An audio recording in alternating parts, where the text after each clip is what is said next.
Hello again, and welcome back to the channel. I promised you just less than an hour ago that I would come back this afternoon with another bulletin, but I couldn't wait. I had to tell you of this news, and I hope it goes down well with you.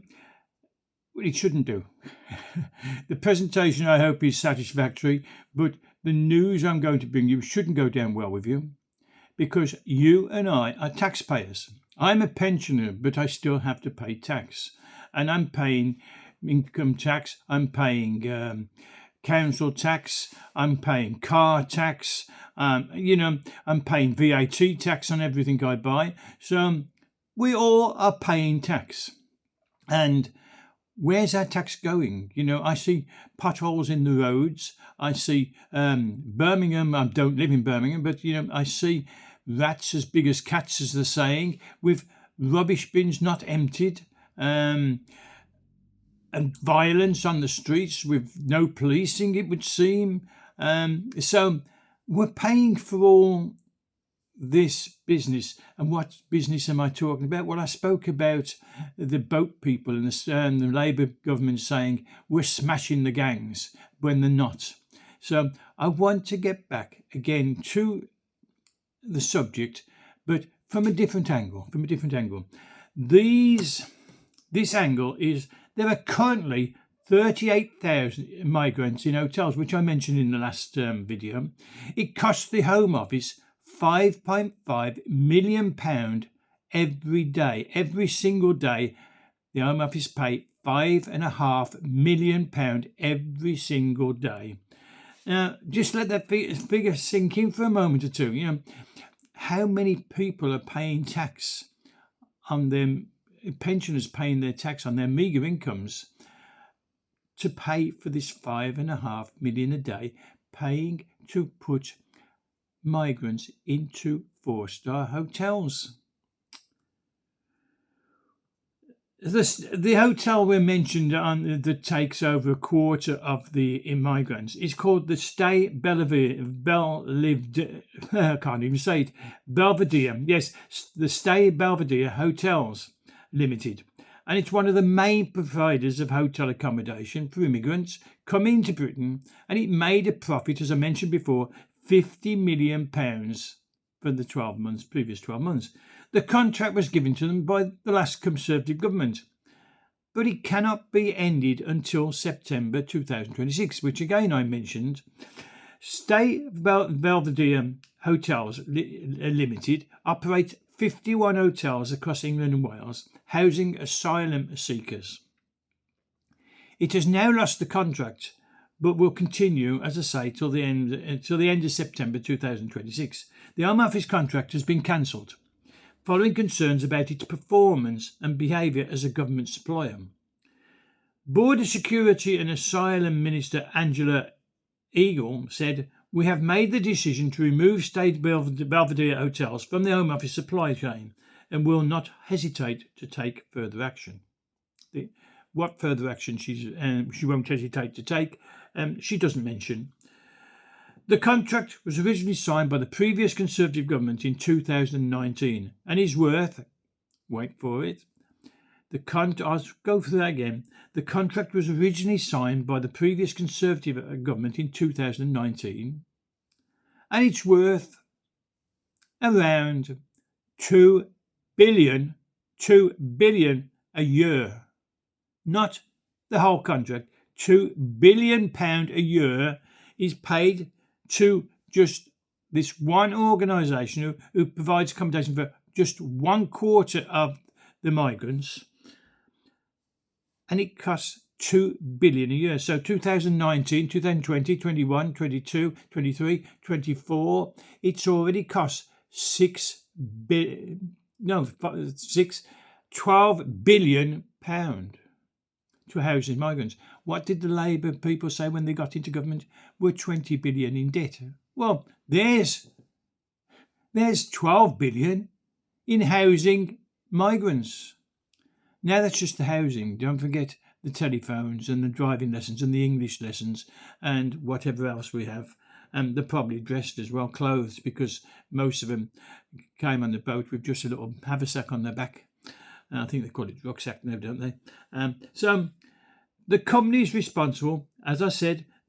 I'm reading this off. The company is responsible for providing around a quarter of asylum accommodation operated by the Home Office.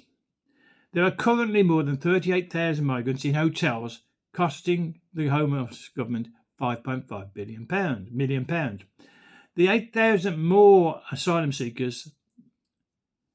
This is 8,000 more asylum seekers than when Sir Keir Starmer pledged to end asylum hotels during his election campaign. Well, you've been in since July, haven't you, Mr. Starmer? And we're into a new year, and we're already coming to the end of March. What have you done? What have you done, Mr. Starmer? Well, I can't see what you've done because it doesn't seem to be existing, does it?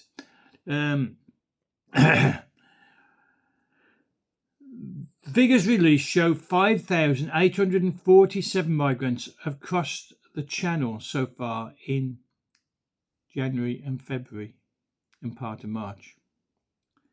5,847 new migrants into Britain so far this year. It beggars understanding, doesn't it? It does. It really does. It's related, but not necessarily connected.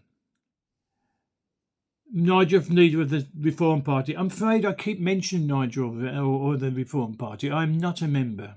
I'm not political at all in the fact that I do not vote. I have not. My religion prevents me from voting, so I don't vote. So I'm not favouring any party. I'm just mentioning what's going on in Britain's politics and the world's politics. And Reform Party seems to be this party that's having a big voice for just 4 members now, but in the Parliament. But anyway, Nigel Farage, leader of the Reform Party, noted 63% of Londoners are not white, stating only 37% identify as being of white ethnicity.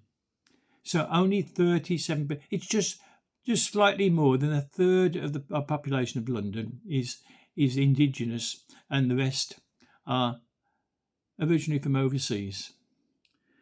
43% are identifying as white in Birmingham. This is from the national census that was taken. So 43% are identifying as white in Birmingham, making 57% are non-white in Birmingham. And in Manchester, only 49% identify as coming from a white background. This equates to the character of England. This is Nigel Farage, so I'm messing it up, aren't I? This equates to the character of England's 3 major cities, predominantly of a foreign extract, and are changing our national identity. Well, yes.